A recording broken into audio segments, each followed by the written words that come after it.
Hello mga ka-DIY, welcome back sa YouTube channel natin. Bali meron lang akong i-share sa inyo na isang klase ng TV na pwede sa ating mga solar setup. Kagaya ng 12 volts. So 12 volts lang ang pwede sa mga ganitong klase ng mga TV. So marami tayong nare-repair na mga TV, pero meron talaga tayong nakikitang mga ganitong klase ng mga TV. Pwede sila sa ating mga solar setup 12 volt system. At pwede din silang gamitan ng mga inverter at pwede sila yung kuryente natin sa bahay. So ito yung mga ka-DIY, yung kanyang brand is Kobe. So kahit hindi naman Kobe, kahit ibang brand din naman sa pagre-repair natin, so meron din tayo nakikita na ganitong klase na kahalin tulad niya. Or kahit hindi sila magkasing brand, pero parehas yung kanilang design ng board na pwede sila sa mga solar. Pwede sila sa inverter, pwede sila sa bahay na mga kuryente o sa ating mga inverter. So isaksak muna natin dito. Yan. Ito yung kuryente natin sa bahay. Yan, pwede siya. Pwede din siya dito sa ating mga battery setup na 12 volts kagaya ng mga 18650 or mga Life of 4. So, kung napapansin nyo, nag-on na siya. Ayan. So, wag natin ispatan baka makaka-copyright tayo. So, ngayon is gumagana siya. Yan. Dito sa likuran, titingnan natin. Pinaikot ko muna. Kung napapansin nyo, yung nakalagay na specs dito is pwede siya sa 110 volts, pwede siya sa 220. Pero kung napapansin nyo, wala siyang nakalagay dito na pwede siya sa 12 volts. Yan ang mahalaga mga ka-DIY na malaman nyo. Baka ganito yung TV nyo, tapos nagkakaroon kayo ng solar na setup. Meron kayong solar setup sa bahay. So pwede nyo itong gamitin yung ganitong klase ng TV kahit wala kayong mga inverter. At usually, or wala talaga kayong kuryente at solar lang yung kuryente ng source ng inyong bahay, so pwede nyo itong gamitin. So sa paanong paraan, so nandito lang yan. Kung napapansin nyo, meron siyang specs ng USB.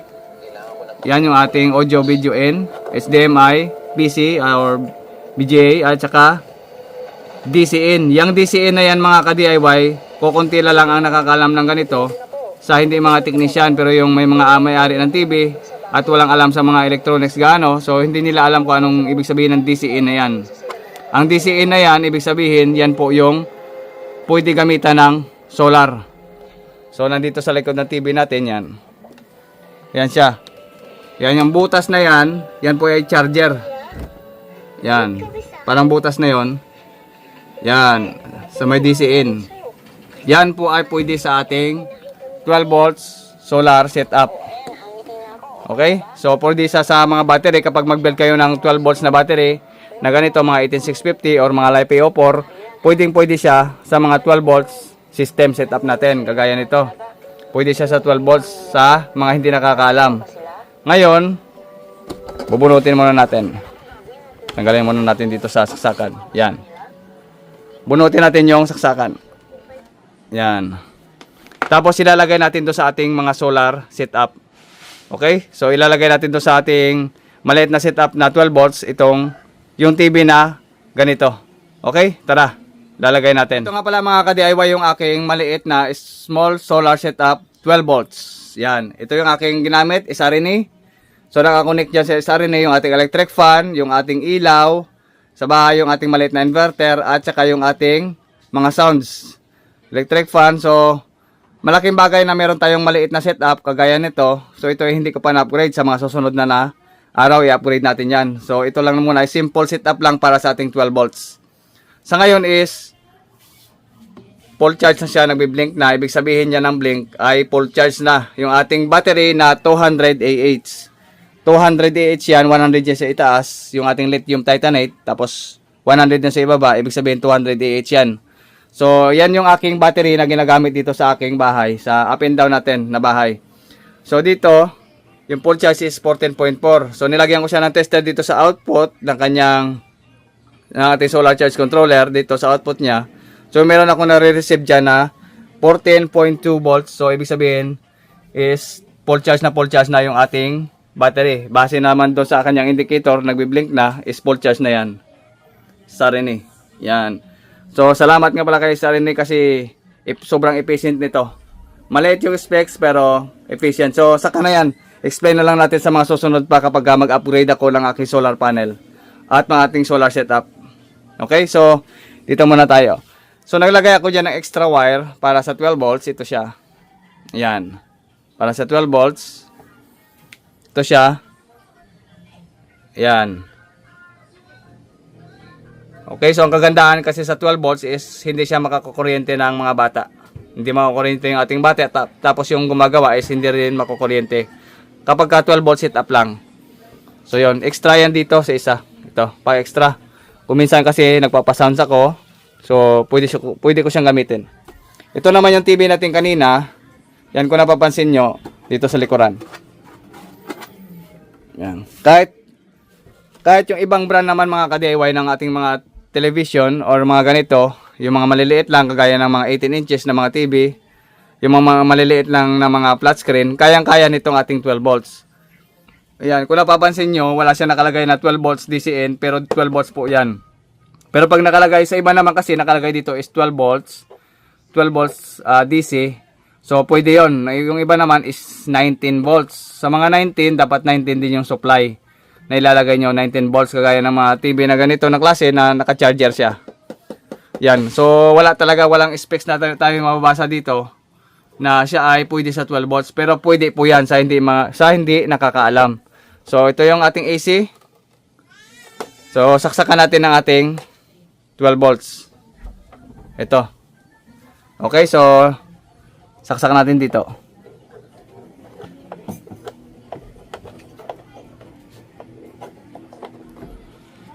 So, saksak natin dito. Yan, sinaksak ko na. Okay? Tingnan natin ito sa harapan. Yan. Diba? Pwede siya sa 12 volts. Yun. So, kung napapansin nyo, intact yung 12 volts natin dyan. Yan. Diba? Pwede tayo sa 12 volts. So, makakapanood ka ng TV kahit wala kang inverter, wala kang kuryente sa bahay, meron kang antena, is makakapanood ka ng TV. Yan. Kapag meron kayong ganito, 12 volts setup lang sa bahay na solar, pwede nyong gamitin. Bumili na lang kayo ng TV na meron siyang 12 volts charger. So, bumili na lang kayo. Kapag maghanap kayo sa market ng mga TV, alamin nyo kung meron siyang 12 volts. Kasi kapag naka-solar setup na kayo sa bahay, tapos masira yung inverter, so, meron kayong 12 volts na buhay o 12 volts na setup, tapos pinagginagamitan nyo ng inverter. So, kapag masira yung inverter, gumawa na lang kayo ng 12 volts na supply na nanggagaling do sa inyong mga solar setup. Yan, kagaya nito, nagagamit natin yung ating TV. So, ililipat ko siya dito kasi nga, wala siyang antena. So, dito yung antena ko sa kabila. Yan. Lagay ko siya dito. Yan. Yan, baka mahulog. Yan. Kung napapansin nyo, yung ating wire ito. Yan. Kasi malayo yung aking signal. Dito kasi yung signal sa bahay. Dito sa sa likuran. Dito. Yan, dito yung source. Meron ditong isang source tayo sa signal. So, saksak ko lang dito. Yan. Sinaksak yung ating signal dito. Yan yung ating source. Yan. Yan. Yan. Kung meron kayong antena sa bahay, pwede nyong gamitin. Libre na yung inyong kuryente sa bahay kasi meron nga kayong 12 volts, magagamit nyo yung TV nyo. Bumili na lang kayo ng antena or may malapit na mga cable sa inyo. So magpakabit na lang kayo or signal o libre na yung inyong panonood ng television o TV nyo. Libre na yung inyong kuryente. So malaking bagay na makakatipid tayo sa ating ginagamit na kuryente kasi sa panahon ngayon is mahal na talaga yung ating mga kuryente. Yan, kaya yung iba talaga is gumagawa ng mga renewable energy kagaya ng ganito. Solar setup 12 volts. Ayan. So hindi lang yan mga ka-DIY. Lipat natin dito. Yan, binunot ko lang muna. Yan, nilipat ko siya dito. Yan, bunutin natin. So meron din tayong extra. Yung extra natin sa natin na 12 volts, ilagay natin dito sa electric pan. Tapos meron din akong itong maliit na sound system. Yan sa 12 volts din. Malakas din ito mga ka-DIY, yung ganitong klase ng board para sa mga 12 volts. Is pwede rin yung 12 volts natin. May TV tayo, meron tayong sound system, meron tayong electric fan, meron tayong wifi, at the same time, meron tayong mga ilaw. So malaking bagay, meron tayong mga charger ng phone sa mga ganitong setup lang, 12 volt setup. So napakalaking tipid ng ating kuryente. Basta meron tayong araw, makakapag-charge tayo, makakapaggamit tayo ng mga appliances na galing sa ating araw. Okay, so isaksak natin dito. Bunutin ko lang. Bunutin ko siya. Yan. Tapos ilagay natin dito sa electric fan. Yung aking electric fan kasi, dito, yan. Meron siyang, ano dito sa ilalim, yan o. Ito. Saksak natin. Dito. Yan. Yan. Sobrang lakas yan mga ka-DIY. Yan o. Yan. Okay. So, libre yung ating electric fan. Yan o. Ang lakas, diba? Yan.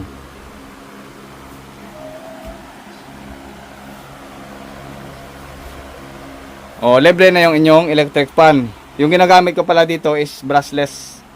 Mas efficient siya or matipid siya masyado sa kuryente. Hindi siya gaanong kumakain ng kuryente kapag